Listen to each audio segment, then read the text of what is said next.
वो कत्ल भी करते हैं तो चर्चा तक नहीं होती, वो कत्ल भी करते हैं तो चर्चा तक नहीं होती, हम आह भी भरते हैं तो हो जाते हैं बदनाम।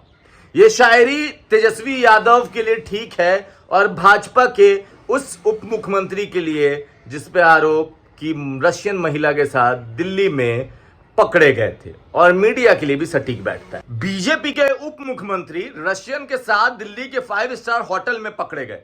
कितने न्यूज चैनल पे आपने ये खबर देखा होगा? ईमानदारी से खोजिए तो शायद इक्का दुक्का ब्रेकिंग न्यूज भी नहीं, नीचे पट्टी पे चलती हुई खबर दिखाई दी होगी कि बीजेपी के उप मुख्यमंत्री रशियन के साथ पकड़े गए। ये आरोप है, आरोप जैसा आरोप कि तेजस्वी टोटी चोर है, तेजस्वी एसी चोर है, यह भी आरोप है। सिद्ध तो हुआ नहीं था, तेजस्वी पे भी यह सिर्फ आरोप था, मगर मीडिया की हेडलाइन बन गई ये लाइन।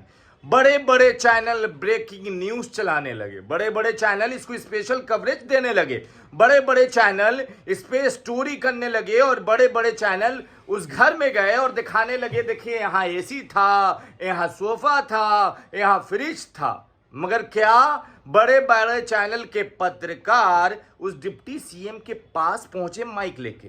ईमानदारी से सोचिएगा, क्या उस डिप्टी सीएम का गाड़ी का पीछा करके पूछा कि डिप्टी सीएम साहब आप पे ये आरोप है कि आप रशियन के साथ पकड़े गए थे दिल्ली के 5 स्टार होटल में?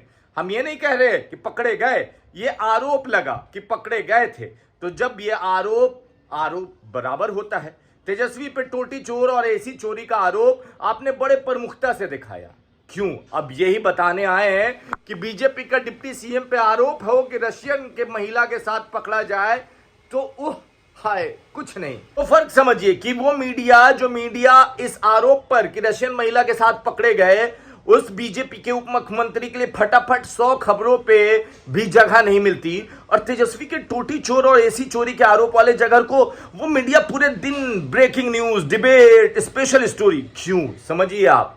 अब ऐसे लोगों को कोई पार्टी, कोई नेता गोदी मीडिया कहता है तो बुरा ही क्या है?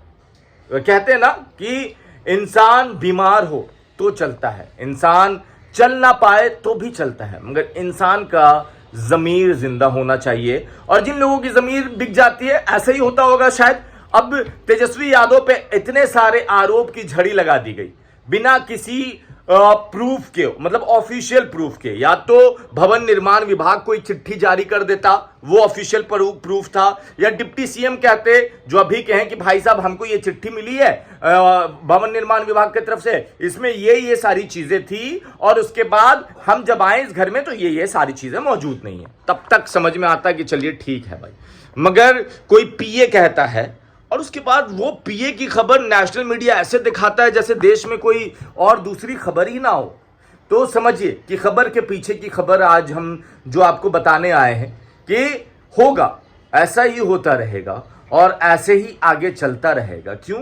क्योंकि मीडिया में जो लोग बैठे हैं वो कौन हैं, किस मिजाज के हैं, ये सबसे छिपा नहीं है और सब कोई इस पे जानते हैं। बाकी तेजस्वी यादव क्या सच में एसी चोरी किया था? तो जिसका जवाब अभी तक ना है, क्योंकि भवन निर्माण विभाग ने भी लिस्ट नहीं जारी की, ना डिप्टी सीएम ने बताया, जो अभी के डिप्टी सीएम है, कि भाई ये देखिए हमारे पास लिस्ट आया था और इसमें इतने एसी थे, जब हम घर में आए तो इतना एसी मौजूद नहीं है। तो फिर ऐसा क्यों? ये तेजस्वी की साजिश, तेजस्वी को साजिशन बदनाम करने की साजिश। क्योंकि तेजस्वी अभी युवा नेता जो बहुत ज़्यादा फेमस हो रहे हैं, इस चीज़ में कोई दो राय नहीं कि तेजस्वी अगर बिहार में सबसे युवा फेमस नेता है तो वो तेजस्वी यादव है, और उसको बदनाम करने की साजिश है। आरजेडी ने भी काला चिट्ठा लिखा है। मगर समझिए कि मीडिया जिसको चौथा स्तंभ कहा जाता है, वो मीडिया ऐसे क्यों हो गई है कि जिस पे भरोसा तक नहीं हो रहा? जिस मीडिया के सहारे देश के लोग भरोसा करते थे कि ये सच दिखाएगी, वो एक तरफा क्यों होते जा रही है? सवाल बहुत ज़्यादा है, और सवाल का जवाब नेताजी को भी समझ में आता होगा, तेजस्वी जी को भी समझ में आता होगा।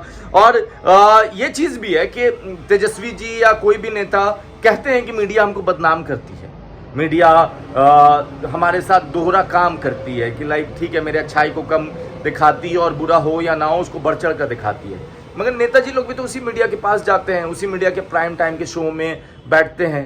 तो फिर शिकायत करना तो नहीं चाहिए। बाकी सच बताना था तो अभी तक के हिसाब से तेजस्वी ने कोई चोरी नहीं की है।